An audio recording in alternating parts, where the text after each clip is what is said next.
नमस्कार दोस्तों, मेरा नाम है विजय कुमार गिरी और मैं आप लोगों का एक बार फिर से स्वागत करता हूं अपने यूट्यूब चैनल जिसका नाम है सुगा क्लासेस फॉर एग्रीकल्चर।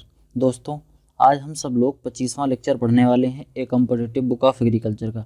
ठीक दोस्तों, आज हम एग्रोनॉमी का तीसरे यूनिट में पढ़ने वाले हैं इवापोट्रांसपिरेशन के बारे में। तो इवापोट्रांसपिरेशन होता क्या है, इसके बारे में मैंने इसके पिछले वाले लेक्चर में 24 वाला जो लेक्चर था उसमें मैंने बता दिया था, जिसमें इस स्लाइड तक, जो ये स्लाइड इस समय ओपन हो रही है, इसको मैंने बता दिया था कि इवापोट्रांसपिरेशन होता क्या है। इनके बारे में डिटेल में मैंने इससे पहले वाला जो लेक्चर है 24 वाला लेक्चर, उस लेक्चर में बता दिया है।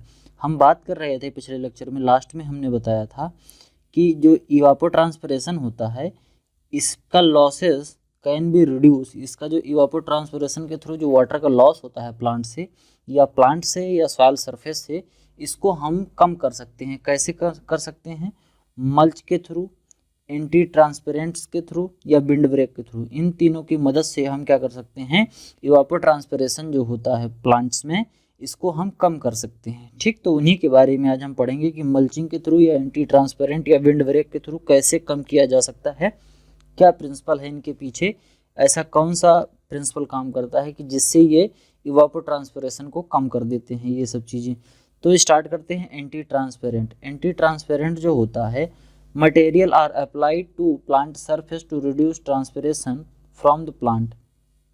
ऐसे मटेरियल जिनको हम प्लांट के सरफेस पर अप्लाई करते हैं, उन पर हम स्प्रे कर देते हैं, जिसकी वजह से ट्रांसपिरेशन कम हो जाता है। पौधों में ट्रांसपिरेशन कम हो जाए, कोई ऐसा मटेरियल हम अप्लाई कर दें प्लांट पर, तो उस टाइप के मटेरियल को हम बोलते हैं एंटी ट्रांसपेरेंट मटेरियल। फिर आगे बात करते हैं एंटी ट्रांसपेरेंट रिड्यूस फोटोसिंथेसिस। जो एंटी ट्रांसपेरेंट होते हैं ये ट्रांसपिरेशन को तो कम करते ही करते हैं, लेकिन इसके साथ साथ ये फोटोसिंथेसिस को भी कम कर देते हैं। और फोटोसिंथेसिस कम हो जाने का मतलब है कि पौधे की ग्रोथ रुक जाएगी, उनकी ग्रोथ और डेवलपमेंट रुक जाएगी। लेकिन इसको किया जाता है कुछ कंट्रोल मेजर के साथ, क्योंकि ट्रांसपिरेशन अगर ज़्यादा होता रहेगा पौधों में और पानी की कमी है, जैसे मान लो कोई ऐसी कंडीशन है कि जब पानी की कमी है और ट्रांसपिरेशन पौधे से ज़्यादा हो रहा है, तो पौधा सूख जाएगा।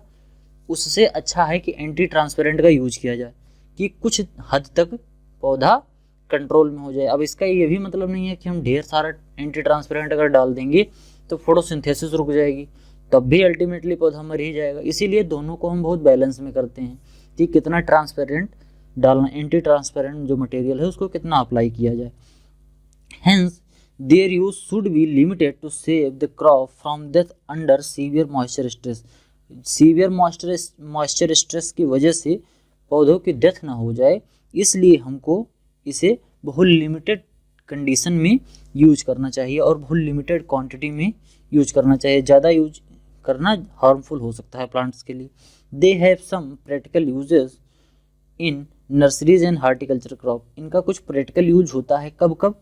कुछ नर्सरी क्रॉप्स होती हैं और कुछ हार्टिकल्चर क्रॉप्स होती हैं जो प्लांटेशन नर्सरी जब हम ग्रो करते हैं तो उस स्टेज पर डालते हैं कि जिससे पौधे में ट्रांसपिरेशन थोड़ा कम होगा और फोटोसिंथेसिस भी अगर कम हो जाएगी तो कोई फ़र्क नहीं पड़ेगा, क्योंकि पौधे की ग्रोथ नर्सरी में ज़्यादा नहीं होनी चाहिए। अगर बहुत तेज़ी से ग्रो करेगा, जैसे मान लो किसी को नर्सरी अगर कॉमर्शियल नर्सरी है जिससे उस पौधे को क्रय विक्रय करने के लिए उसने नर्सरी लगाई है, तो वो यूज करते हैं। इससे क्या होता है कि पौधे की ग्रोथ बहुत बढ़ती नहीं है, तो पॉट में, जिस पॉट में रखा गया है पौधा, वो पॉट छोटा नहीं पड़ता, नहीं तो पौधा बहुत बड़ा हो जाएगा तो फिर बाद में दिक्कत होती है। इसी वजह से थोड़ा यूज करते हैं, लेकिन बहुत ही लिमिटेड क्वांटिटी में यूज करते हैं। ऐसा नहीं कि बहुत ज़्यादा यूज कर दें, तो बहुत ज़्यादा यूज कर देंगे फोटोसिंथेसिस कम हो जाएगी तो पौधे मर जाएंगे, इसी वजह से करते नहीं हैं। Anti transparent are mainly 4 type. Anti transparent जो होते हैं इनको 4 कैटेगरी में डिवाइड किया गया है। वो कौन कौन से होते हैं?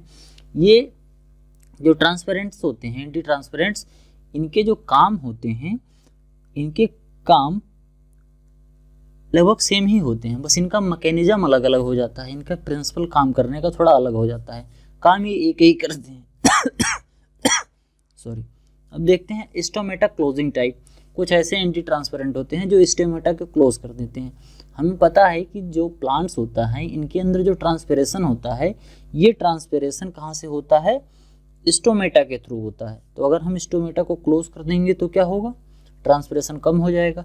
लेकिन फोटोसिंथेसिस भी स्टोमेटा के थ्रू ही होता है, तो फोटोसिंथेसिस भी कम हो जाएगी।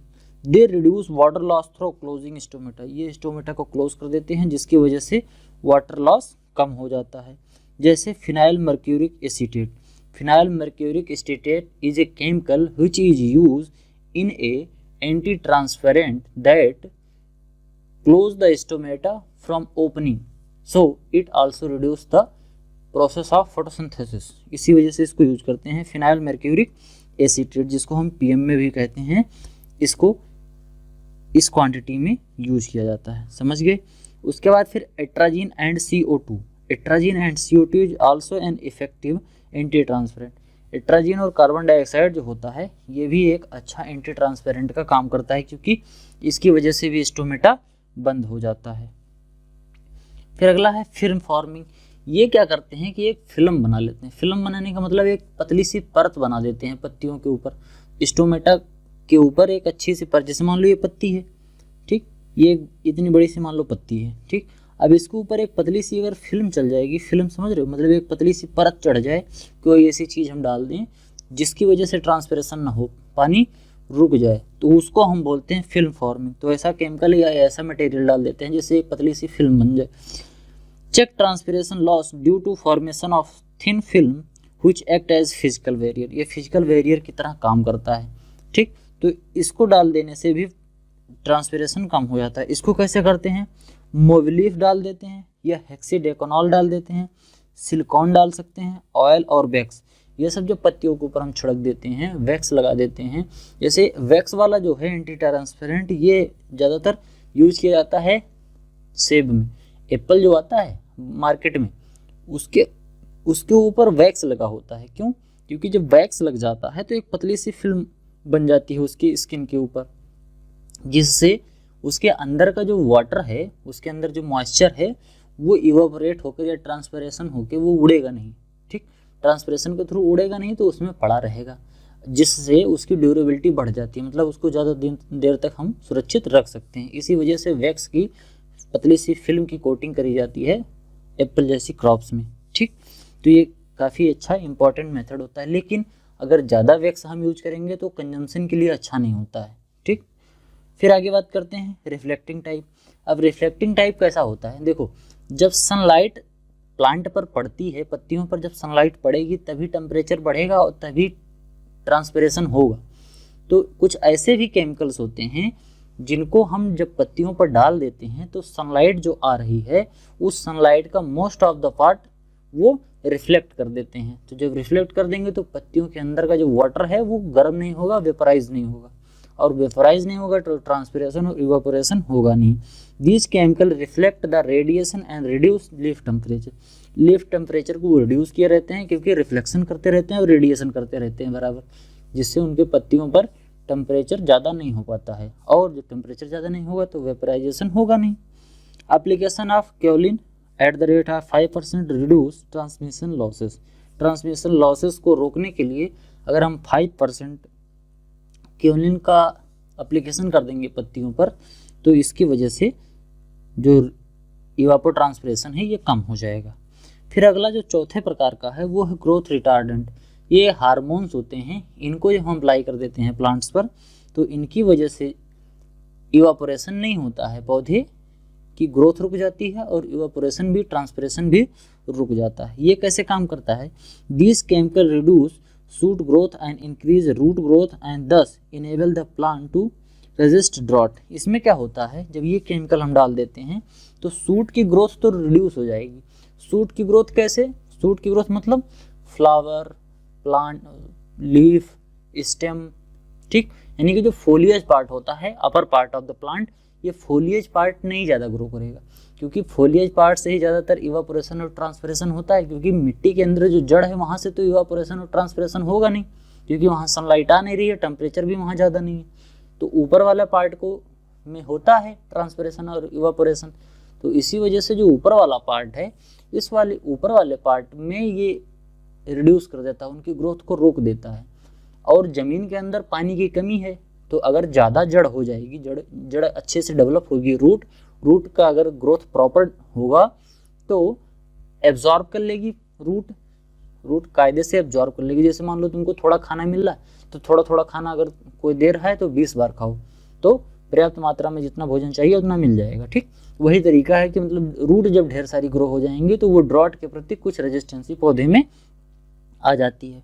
तो इस प्रकार के ग्रोथ रिटार्डेंट हार्मोन भी काम आते हैं। They also include stomata closing, जैसे साइकोसेल। साइकोसेल जो है वो ग्रोथ रिटार्डेंट है, जिसको हम ट्रिपल सी भी बोलते हैं। एक हार्मोन होता है जो स्टोमेटा क्लोजिंग टाइप के जो हार्मोन, अभी इससे पहले जो केमिकल पढ़ाया है स्टोमेटा क्लोजिंग टाइप के, इनको भी इसी में इंक्लूड किया जाता है। और इसमें एक साइकोसेल जिसको हम ट्रिपल सी बोलते हैं, ये हार्मोन भी बहुत इंपॉर्टेंट होता है ग्रोथ रिटार्डेंट के लिए। समझ गए। उसके बाद जो दूसरा है sorry, wind break and shelter belt. Wind break और शेल्टर बेल्ट जो होते हैं, इनके थ्रू ही हम इवापोरेशन और ट्रांसपिरेशन को रोक सकते हैं। कैसे? Wind break has such structure which break the wind flow and reduce wind speed. Wind break ऐसे होते हैं, जो ऐसे स्ट्रक्चर होते हैं जो विंड की स्पीड को, विंड के फ्लो को धीरे कर देते हैं, जिससे विंड की जो स्पीड है वो रिड्यूस हो जाती है, कम हो जाती है। जैसे मान लो कि ये फील्ड है, ठीक, फिर इधर क्या हो गया, ये प्लांट हमने लगा दिया। अब मान लो इधर से जब हवा आएगी तो इस पौधे में फंस जाएगी, उसके बाद हवा आएगी तो ऐसे नीचे जाते जाते तो इतना वाला जो एरिया है, ये वाला एरिया बच जाएगा, बहुत तेज से हवा वहाँ नहीं लगेगी। तो इसी को बोलते हैं विंड ब्रेक। अब विंड ब्रेक और शेल्टर बेल्ट में क्या अंतर होता है? विंड ब्रेक देखो क्या होता है कि एक या दो लाइन प्लांट की हमने लगा दिया, या मान लो एक हमने दीवार लगा दी, यानी दीवार बना दिया, तो इस टाइप के से जिसको हम रोकते हैं तो उसको हम विंड ब्रेक बोलते हैं। लेकिन शेल्टर बेल्ट क्या होता है? शेल्टर बेल्ट ऐसे होता है कि बहुत लंबी एक चौड़ाई में होता है, चौड़ाई में पौधे लगा देंगे। जैसे मान लो यहाँ इतना बड़ा पौधा, फिर यहाँ इतना बड़ा, फिर यहाँ इतना बड़ा, फिर यहाँ इतना बड़ा, फिर यहाँ इतना बड़ा। कभी कभी तो शेल्टर बेल्ट 1 से 2 किलोमीटर तक चौड़े होते हैं। शेल्टर बेल्ट अधिकतर यूज किए जाते हैं जो डेजर्ट वाले एरिया होते हैं, कि वहाँ की रेत फैल के अगल बगल की जो मिट्टी है वहाँ पर ना आ जाए, इससे रेगिस्तान फैले ना, इसकी वजह से शेल्टर बेल्ट यूज किया जाता है। तो इससे क्या होता है कि जो डेजर्ट वाला एरिया है उसके चारों तरफ एक चौड़ाई में काफ़ी चौड़ा पौधों का एक समूह लगा दिया जाता है, मतलब ढेर सारे पौधे लगा दिए जाते हैं, जिसमें झाड़ियाँ होंगी, कुछ मिडिल हाइट के पौधे होंगे, कुछ ज़्यादा हाइट के पौधे होंगे। तो इस तरीके से एक समझो एक जंगल बना दिया जाता है वहाँ, जिसकी वजह से जो हवा है वो उसी शेल्टर बेल्ट में फंस के बाहर नहीं आती, और जो रेत है वो भी बाहर नहीं आ पाती है। ठीक, तो शेल्टर बेल्ट इस तरह काम करता है। शेल्टर बेल्ट में क्या होता है कि विंड ब्रेक जो ढेर सारे प्लांट काफ़ी चौड़ाई में लगाए जाते हैं। तो ये देखो, ये शेल्टर बेल्ट का कुछ टाइप का मेथड है, और ये है विंड ब्रेक का, मतलब एक पौधा लगा दिया गया। विंड ब्रेक आर्टिफिशियल भी हो सकता है, जैसे दीवार लगा के भी विंड ब्रेक हम कर सकते हैं, लेकिन शेल्टर बेल्ट में ऐसा नहीं होता। शेल्टर बेल्ट में हम पौधे को लगा कर ही ऐसा काम करते हैं, रोकते हैं हवा को। While shelter belt are rows of tree, देखो भी मैंने बताया, रोज ऑफ ट्री और shrubs planted across the wind direction for protection of crop against wind. इसको क्रॉप भी प्रोटेक्ट होती है, इससे विंड से क्रॉप भी प्रोटेक्ट हो जाएगी। विंड जो आती है, बहुत तेज हवा आती है, उससे ये प्रोटेक्शन भी मिल जाता है। और साथ में जो डेजर्ट वाले एरिया हैं, रेत जो है वो फैल के अगल बगल के इलाकों में, जहाँ पर रेत नहीं है वहाँ जाएगी नहीं तो रेत जहाँ चली जाएगी, मिट्टी के ऊपर अगर रेत फैल जाएगी तो वहाँ पर हम कल्टीवेशन सही से नहीं कर सकते हैं। फिर आगे है, wind break and shelter belt provide the protective shelter against discreting winds to the extent of 5 to 10 times of the height of a plant's free the windward side and up to 30 times of leeward side।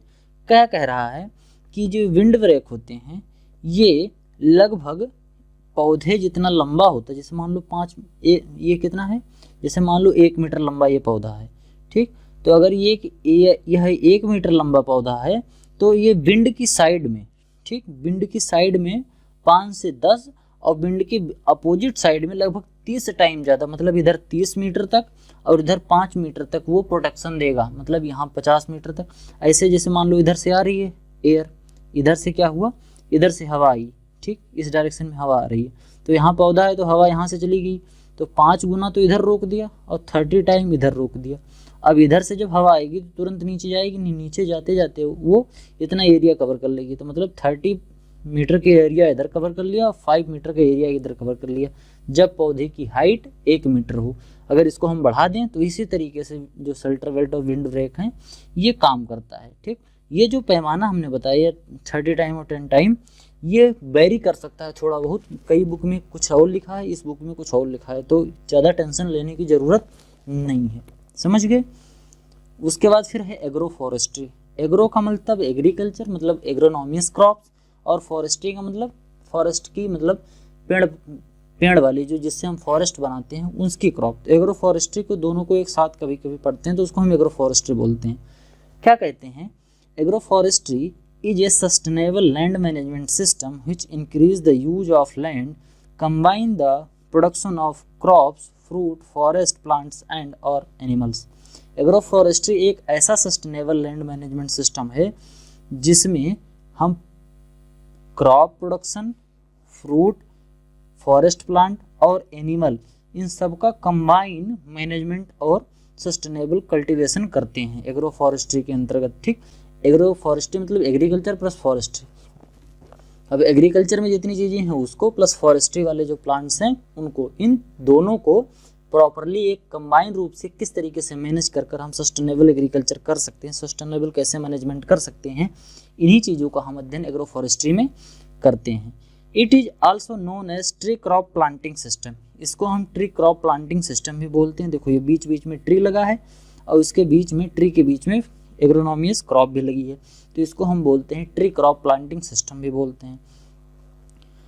अब आगे बात करते हैं component of agroforestry. Agroforestry के कौन कौन से ऐसे कंपोनेंट्स हैं उनके बारे में थोड़ा सा जान लेते हैं। देखो सबसे पहले है एग्री सिल्वीकल्चर। एग्री मतलब एग्रीकल्चर, सिल्वी मतलब silviculture. The growing of agriculture crop along with the forest crop is known as agri silviculture. Agriculture में एग्रीकल्चरल क्रॉप होती है और सिल्वीकल्चरल में ऐसी क्रॉप्स जिनसे हम जिसमें हम वुड ले सकते हैं, मतलब लकड़ी वाली इमारती लकड़ियों की खेती इसमें हम करते हैं। सिल्वीकल्चर में लकड़ियों के पौधे, मतलब ऐसे पौधे जिनसे हम वुड लेते हैं, मतलब लकड़ियाँ लेते हैं। इसमें क्या होता है, agriculture crop plus forest crop. Forest crop मतलब जिससे हम लकड़ी लेते हैं, सिल्वीकल्चरल क्रॉप। ठीक, तो इसी को हम बोलते हैं एग्री सिल्वीकल्चर। एग्री से एग्रीकल्चरल क्रॉप और सिल्वी से फॉरेस्ट वाली क्रॉप। फिर अगला है सिल्वो पास्चुरल सिस्टम। सिल्वो पास्चुरल सिस्टम में क्या होता है, सिल्वो से होता है सिल्वीकल्चर और पास्चुरल से होता है पास्चर मैनेजमेंट, मतलब एनिमल को, फिर डोमेस्टिक एनिमल। फिर forest are manage for the production of food as well as for rearing the domestic animal. Domestic animal को पालना मतलब जैसे जंगल लगा दिया, उसमें खूब पेड़ पौधे हैं, अंदर उसमें घास भी लगी है, तो उसमें हम पौधों उसमें जानवरों के रेयरिंग करवा रहे हैं, जानवरों को ले जाते हैं, उसमें चारागाह बनाया है, जानवर भी उसमें चरते हैं, तो हम जानवर भी पाल ले रहे हैं और हमारा फॉरेस्ट भी लगा हुआ जिससे हम बाद में लकड़ी भी प्राप्त कर सकते हैं। तो इसी को बोलते हैं सिल्वो से सिल्वी और पास्चर सिस्टम से पास्चर मैनेजमेंट। उसके बाद है एग्रो सिल्वो पास्चरल। इसमें एग्रीकल्चर क्रॉप, फॉरेस्ट क्रॉप और पास्चर मैनेजमेंट, इन तीनों की जब हम बात कर रहे होते हैं एक ही साथ, तो उसको हम बोलते हैं एग्रो सिल्वो पास्चरल सिस्टम। फिर अगला है एग्री हार्टी सिल्वीकल्चरल सिस्टम। इसमें क्या होता है कि एग्रीकल्चर क्रॉप को, हार्टिकल्चर क्रॉप को और सिल्वीकल्चरल क्रॉप को एक साथ ग्रो करते हैं। एग्रीकल्चर क्रॉप मतलब धान, गेहूं, गन्ना, जौ, ज्वार, बाजरा और मटर, इस सब जैसी फसलें। हार्टिकल्चर में फ्रूट वाली फसलें या मेडिसिनल एरोमेटिक प्लांट्स, वेजिटेबल वाली चीज़ें, ये सब। और सिल्वीकल्चर में ऐसे प्लांट्स जिनसे हम वुड लेते हैं मेनली। इन सब को जो हम एक साथ करते हैं तो उसको क्या बोलते हैं, एग्री हार्टी सिल्वीकल्चरल सिस्टम। ये सब एक ही टाइम पर एक ही फील्ड में करे जाते हैं सब चीज़ें। एग्री सिल्वी एक्वाकल्चर सिस्टम, इसमें क्या होता है, एग्रीकल्चर क्रॉप को, फॉरेस्ट क्रॉप को और फिश प्रोडक्शन को, जब इन तीनों को एक साथ हम करते हैं, एक साथ मैनेजमेंट करते हैं किसी एक सेम फील्ड ऑफ लैंड में सेम पीरियड पर, तो उसको हम एग्री सिल्वी एक्वाकल्चर सिस्टम बोलते हैं। ठीक, तो आज के लिए केवल इतना ही, मिलते हैं किसी अन्य वीडियो में, तब तक इजाज़त दीजिए, धन्यवाद।